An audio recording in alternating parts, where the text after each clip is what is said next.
Well, hello everybody. Welcome to the Looking Both Ways podcast. It's been a while since we've been able to do one of these, but if you're joining us live, throw your name in the chat. Let us know that you're there.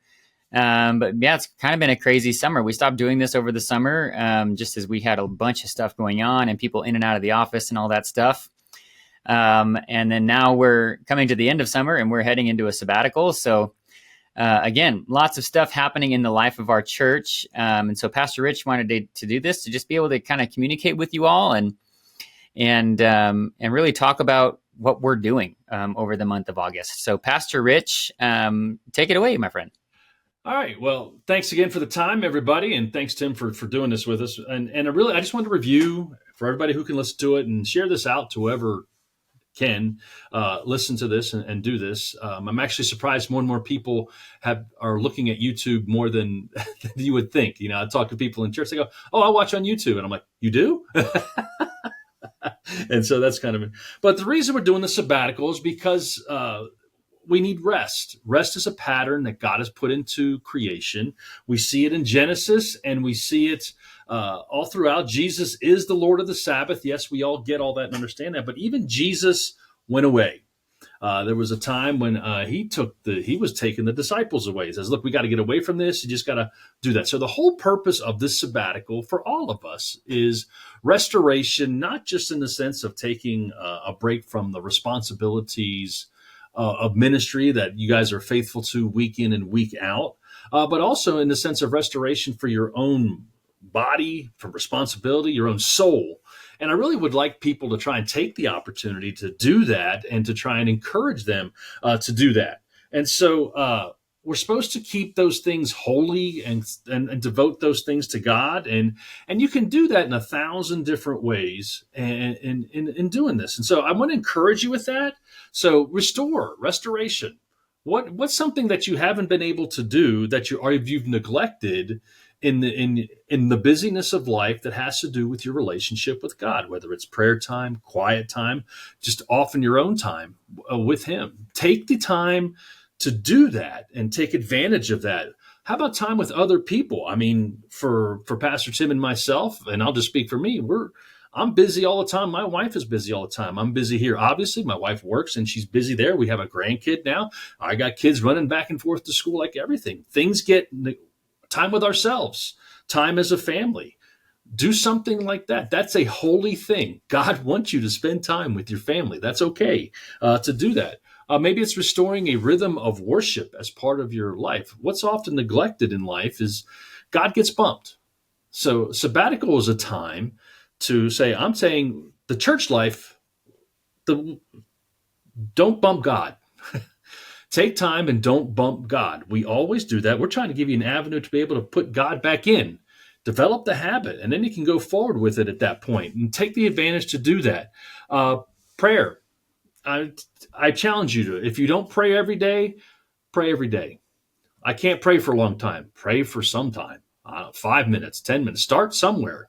It's like anything. You got to start somewhere. And so start there in doing that. I would encourage you. I've encouraged our Wednesday night crowd a couple of times. Instead of trying to read a whole Bible or even a whole book of the Bible, read a chapter from a scripture, from the Bible.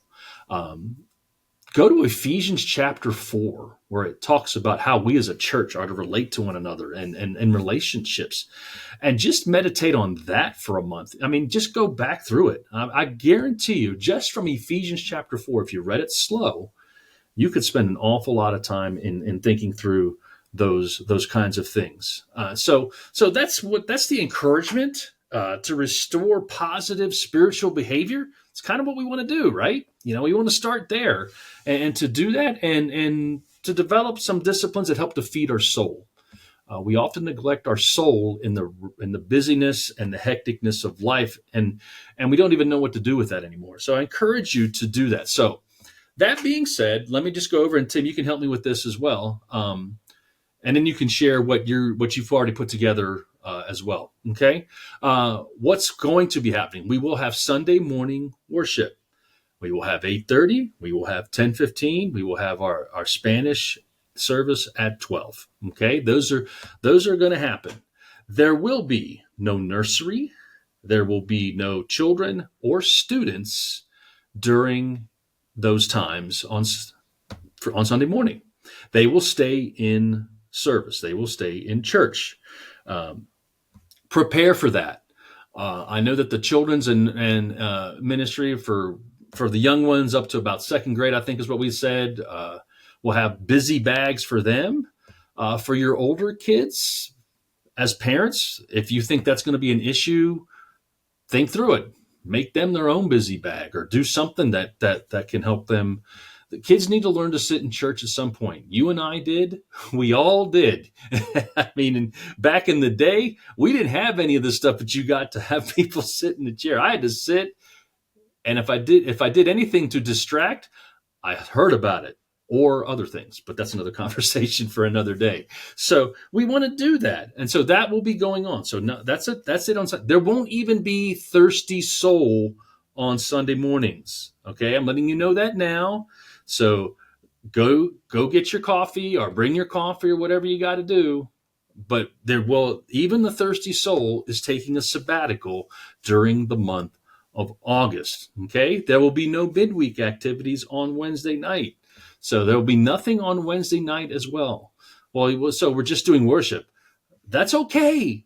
Trust me, it's okay. And just do with the challenges that we gave you there to do that. I will just tell you this. Take the opportunity now. Your kids start back up in school. Take care of all that stuff. You're not competing with anything in your own schedule to do that. Because I guarantee you, once September hits, I'll tell you now, once September hits around here, we're going to be off and running. And you'll hear a lot about that through our morning Sunday times, because once September hits, it'll get hectic again around here again. So, and that's a good thing. But we are going to take the time beforehand to do that. And so let me just encourage you with that. Take advantage of the sabbatical and do it with God, but also do it with your family and other things that you may want to squeeze into that to make it holy and separate. So. Pastor Tim can share some stuff. He can ask me anything else that I might have missed, Tim, as well. No. And again, I think a lot of people think, we're not going to be doing anything. No, this is actually, you're doing the most important thing. And that is focusing, it is one of the 10 commandments is to remember the Sabbath, right? To honor the Sabbath. And really, what is that? Well, when God, the model we're given is God on the seventh day. And what did he do? He looked back at all that he had done and saw that it was good. And so I think for us, even as a church, I think it's an opportunity to reflect, look at all the things God is doing and see that it's good, and spend some time thinking about what he has done and where he could be leading us. I'm going to put a link up here. This is lhchd.org/sabbatical. This is a YouTube playlist of just some things that I put together for the youth ministry teams and for the worship team. Really for anybody that would like to take part in that. But on the English side, it's a combination of some of our sermons, some of our podcasts, other people's sermons and podcasts. Some of them are only like 7 minutes long. Some of them are full length sermons. And all of them focus on what worship is, what rest is, what sabbatical is, it focuses on serving and faithfulness. And so again, and there's 35 different messages in there, which should give you even more than one for each day. So again, this is absolutely not us just saying, oh, don't do anything for the month of August. If anything, this is an opportunity for you to really own your faith. And especially for our volunteers, for those that are listening that serve faithfully, I encourage you to even take that opportunity to really just remind yourself of what you're doing, what God has you doing, and why we do this. So that way and burnout is another one of those things that's on that playlist as well. So yeah, this is a great opportunity for us as a church to really. A church is made up of individuals, and if the individuals are strong, then the church is strong. And this is an opportunity for the individuals, for everybody in our church to really invest in their spiritual life. And I'll tell you what I tell the students: if you're afraid of this sabbatical and you're afraid of your spiritual walk crumbling, then you're putting too much pressure on Wednesdays and Sundays. And here's the reality: if your spiritual life is Wednesday nights and Sunday mornings, that's less than 2% of your entire week. Yep. And that just cannot be the case for us as a church. So take this as an opportunity to be prayerful, to be worshipful, to think about all that God has done in your life and in the life of our church. Because in reality, this should allow us to come back stronger as a church, and ready for, again, if you think of the fall, there is something big every single month. Mm-hmm. With September, we're doing the Let the Nations Be Glad event, which is a huge outreach. October, you have the Harvest Festival, which is a huge outreach. November, we have our Thanksgiving Koinonia Night, which is a huge opportunity for outreach. Christmas, we have our Christmas services.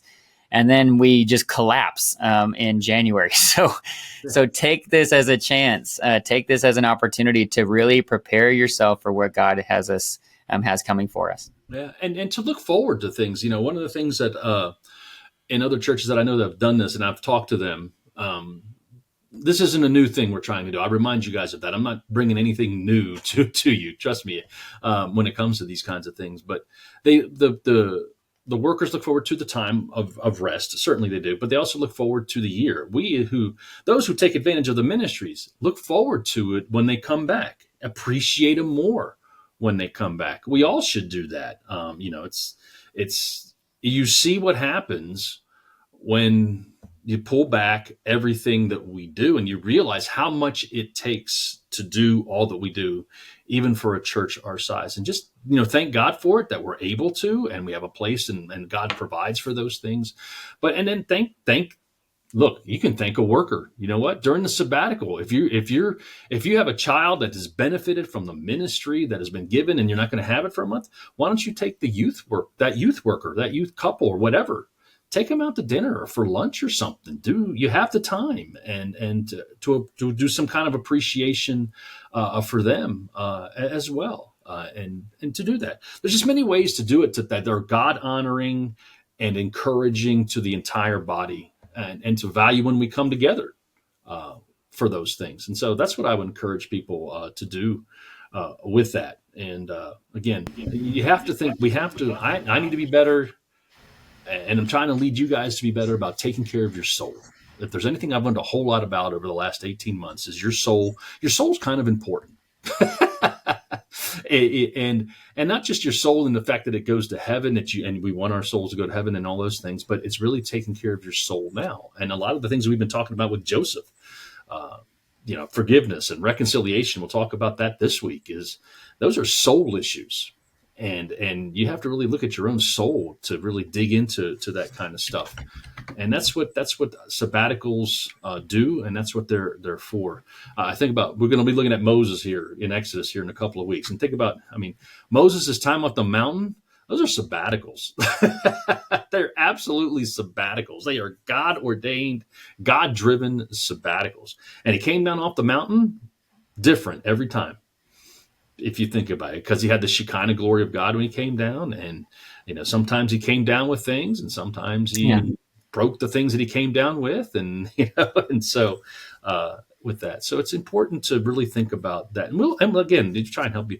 Having YouTube and having the things that Tim's put together, even some of the things that may come along that I read that may speak to you, we'll figure out a way to blast them out there through social media or some other avenue to take, even if it's just sending you a link to go read something that I read. That's a very simple thing for us to do in the world we live in today. So I encourage everybody to be a part of it. And with that, that's really what I'm going to do, guys. Just say, take advantage of the sabbatical. God gave it to us. It's a gift. Let's do it and take care of it for the glory of God. And as we gather together. That's really what I wanted to share today, and remind people of what's not going to happen. If you come looking for coffee, you're gonna have to be drinking from the water fountain. Yeah, well, and again, this is only going to be fruitful if you invest in it, if you take the time to invest in it, and again, we can do all of the things. We could do the busy bags, and just so you know as well, and I'll put this up here, we do have an audio version If you're not a YouTube person, we do have an audio version of what I put together. It's on Spotify. So it's Sabbatical Spotify. If you want the audio version of that, we'll put both of these links in the bio.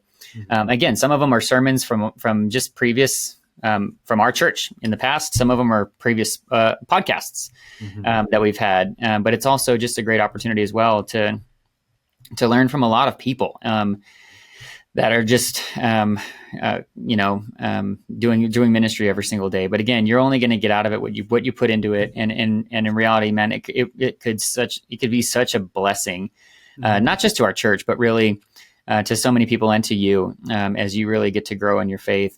Sabbatical is by no means doing nothing. If anything, it's focusing on the most important thing and recentering yourself on that. So we pray, that through this we would have more leaders rise up, that we would have more servants rise up, and our church would be all the better for it. And it'll be awesome to maybe get an opportunity to do. Maybe we should plan this, but a post sabbatical kind of Q&A and just see what God did during that month for you in your life, in your ministry as you walk with Him. So like a man on the street thing, like on that. Sunday or even that Wednesday night afterward, because we come back together. Our first gathering Wednesday will be September 3rd. So that would be like the first time we're really getting back in. And that's the week before we really kick off all of our fall events anyway. So I think that might be a good idea. Make a little place and have them do like 30-second snippets. What did you learn? What did you get? And yeah. Well, and again, hopefully you don't come to that empty-handed, because man, God, if you're willing to, God will absolutely grow you during this time. You just have to have open hands and open hearts. And so, I love the perspective of caring for our volunteers as well. And if you have benefited from the children's ministry or whatever, find a children's worker and just say, hey, I now know what it would be like if you weren't serving, and just say thank you. The Bible commands us to do that. In 1 Thessalonians 5, it commands us to do that. Looking forward to hearing what God does for you. I'm personally going to be going through that playlist every single day, sometimes twice a day, because there's some short ones, so I can double up on those days. I'm really hoping that's fruitful for you. But like we said, we could give all the things. We could do the busy bags, and we could do the Spotify and the YouTube playlists, and we could do the podcast and all that. It's worthless if you don't utilize it. So use those tools. To take a play on the old phrase, we can take you to sabbatical, but we can't make you sabbatical. There you go. Yeah. Yep. That is true. So I'm looking forward to it. I think it's going to be productive in a lot of ways. And just like last year, I think God's going to still bless our church through it if we're faithful with it. Just because we're going through a sabbatical doesn't mean we're doing it for the right reasons. So if we are faithful in the midst of this time, I'm sure God, I don't have any doubts that God's going to be faithful. And just to wrap that up, I would honestly say when we did it for the first time last year, that God really did bless all through that for people. And He blessed our church. Everybody who thought one way, and people have their, you have half empty people, half full people. That's just the way God makes us. And can come back and say, no, we didn't really miss a beat in doing this. And people were, you have your own volunteers at work or ministers that work with you and help you. I don't like the term volunteer in church, that, but amongst us, they really felt rested and like they recharge their own souls. And I think even more so this year, because we're not doing VBS right in the middle of it as well. So, and again, I think there should be, if you get to the end of this or halfway through the month of August and you're just really missing your Bible study group or whoever, you can still go out to lunch with them. You can still be with them, but that's a good sign. If you miss what we've been doing, that's a good sign. It really does put things back into a good perspective. So we pray that this is going to be beneficial to you all. And obviously in the middle of this, we're going to be starting a new series. So Rich, real quick before we go, do you want to kind of talk about where we're heading as we close out the Divine Perspective series, and as we start the Divine Deliverance series. Maybe kind of give a little bit of post view and preview of those.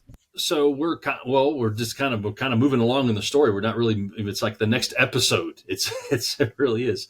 So we'll finish up here in the next couple of weeks, Genesis 37 through 50, looking at Joseph and figuring out how to wrap that up, and finally wrapping it up, because we could stay here probably even longer if we really wanted to. But we're going to wrap it up, and we're just going to move right into Exodus, and we're going to look at the first 16 chapters of Exodus. And looking at that saga continues with the family, with Jacob's family, and moving it into the Exodus and Moses, and how God brings you through, and how God shapes you and delivers you. They were in bondage. It was 400 years from Genesis 50 to when it's been a long time, and we see God move in incredible ways. And we see Israel respond, how Israel responds. And there's lessons in all of that for us, and how God can and will deliver us from our stuff. We just got to let him be in charge in doing that. So that's kind of divine deliverance. That's the Exodus. That's only because of God that they were able to do that. Yeah, and there you go. There's your little preview of what it's going to look like. I like the little Hebrew play on this font, man. That's pretty cool. Hey, I thought that would be a cool touch. You can see the footprints going through the middle there, which is important. And also those icons, just so you know, there's 16 icons down there at the bottom, and those all focus on a different, one of the different chapters that we're going to be going through. So So I'm looking forward to that series. I think it's going to be really good. And I'm a big Old Testament nerd. I love the history. Mm-hmm. So that's where we're heading. And I love the fact that we're just literally turning the page. We're going from the end of Genesis right into the beginning of Exodus. I love that. And if we could, we would just keep going into Leviticus and Numbers and Deuteronomy and all of the things. But but I know that we've got more things to get through. So and for me, you go from Joseph, and then you look at Moses, and then Moses is a man. It's going to be. I'll be honest with you, it's going to be hard for me not to really focus on what God is doing in Moses, because I could just do that. And try and unpacking how God works in the life of Moses to get him to where he needs to be. He got Joseph to where Joseph needed to be, and where he gets how he gets Moses to where he needs to be, and what he wrestled with is really good stuff. So I'm looking forward to it as well. Yeah. Well, and again, thank you all so much for joining us. And wherever you're listening, either you're listening on Spotify or Amazon or Apple or YouTube or whatever, we appreciate you just kind of hopping on with us. And we hope that this has been encouraging to you. We'll try and do this throughout the sabbatical to just check in with you all. And maybe we'll get some of our other people on here as guests to talk about things that you can do as a parent. Maybe we can get a children's person on here and maybe talk about some things that you can do as a parent through the sabbatical, and as a student through the sabbatical, parent of teenagers and all that kind of stuff. So we'll try and do just those little things. But again, this is a great opportunity for you to own your faith, and we can't wait to hear how God uses it in your life. This is the Looking Both Ways podcast. So eventually we will look back at the sabbatical. Right now we're looking forward at it. So looking forward to doing that with you. Rich, thank you so much again, Thank you, sir. As always. Yeah. And we look forward to seeing you this weekend doing some acoustic worship. It will just be me and one other person up there. So looking forward to doing some acoustic worship. We're even pulling out a hymn. So we're going to have a hymn in there, which I'm always a fan of. So thank you so much for joining us. This is the Looking Both Ways podcast. I'm Pastor Tim. He is Pastor Rich. And we will see you all soon. See you later.